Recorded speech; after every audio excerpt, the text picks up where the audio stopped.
Kaniadto adunay manag-igsuon, si Mamalo ug Tabunaway. Sa dihang mipanaw na ang ilang mga ginikanan, si Mamalo ang nagatiman sa iyang manghod nga si Tabunaway.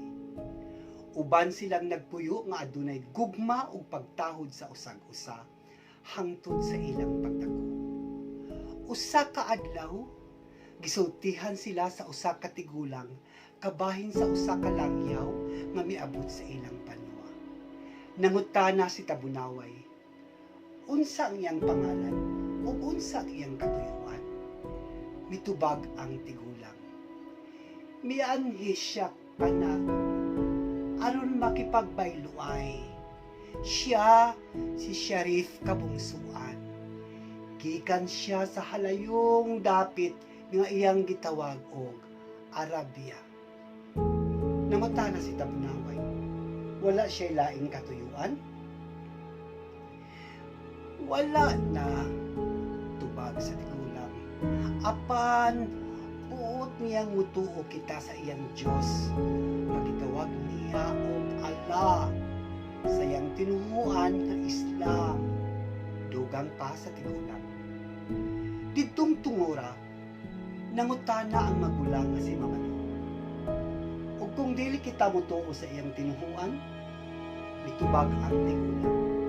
Gawas nun kita mutuo o dili. Adunay mga tulumanon nga kinahanglan atong tumanon kung gusto kitang magbalik Islam. Aduna usab mga kalunon nga bawal ng kaunon kung mabunyagan ka na sa Islam sama sa karning baboy. O kinahanglan magpuasa ka sulod sa 30 ka adlaw.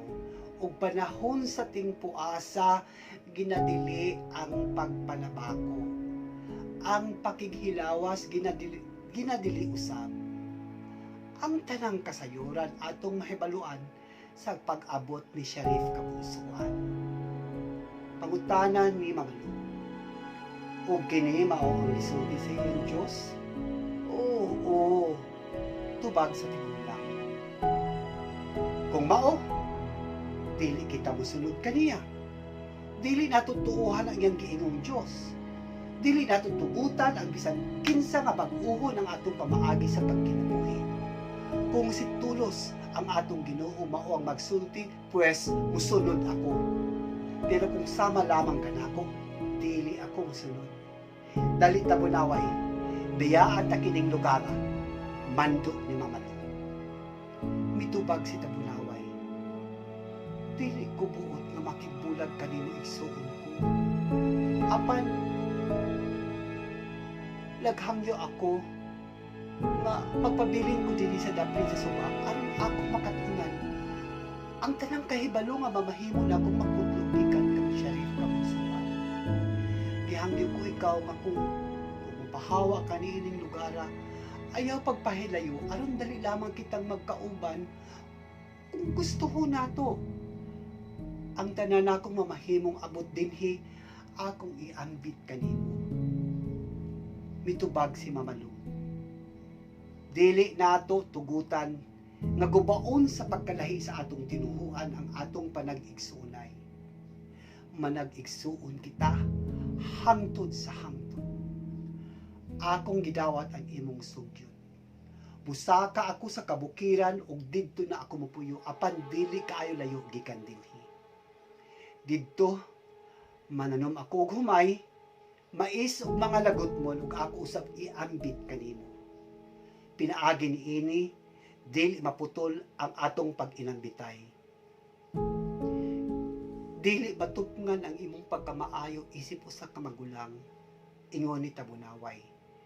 Padayon ang imong pagmahal kanako bisan akong misupak sa imong kagustuhan. Apan ayaw ka bala ka igsuon ko. Walay bisan usa ka gutlo nga moabot ka ikaw akong kalimtan. Ug sugod nang nipagho si Tabunaway. Gipugna ni Mamalo ang kagulanan ug miingon, ayaw paghilak. Walay mabag-o sa tanan. Isaan ka nako sa paghinumdum nga dili nato putlon ang atong panag-igsuonay bisan pa kita magbulag. Ako kining ihabilin sa akong mga anak ug sa mga anak sa akong mga anak ug sa umaabot nga mga kaliwatan. Naglawom ako mabuhaton mo usab kini aron ang dugo nga nagsumpay kanato dili maputol. Misaad si Tabunaway, makalaom ka isuon ko. Ako ibutang ang imong mga pulong sa akong kasing-kasing. Ang imong mga tinguha usab. Subay sa maong panagsabot, nagbulag ang mag-igsuon. Si Mama Lu misaka sa bukid, ug si Tabunaway nagpabilin sa patag. Apan adunay mga panahon na ang maong sugilanon makalimtan, magpagtangan, nakawang, mga kinabuhi na kalas tungod sa mga dili pagsinabtanay, mga kagubot, mga kasamo, gera sa Mindanao. Apan salamat sa atong mga katigulangan, sa ilang mga sugilanon, nga padayong nagpahinumdum kanato, nga kita manag-igsuon.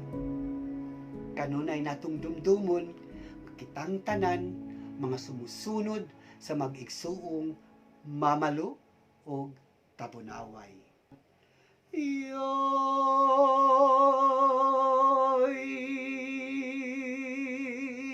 asoy sa kaliwatan, pangandoy sa katawhan, kaagig kasaysayan, muhulma sa padulngan, sa kalimot di ibutang, kay makawang ang tanan, dum dumunta, kasaysayan isaysay ta.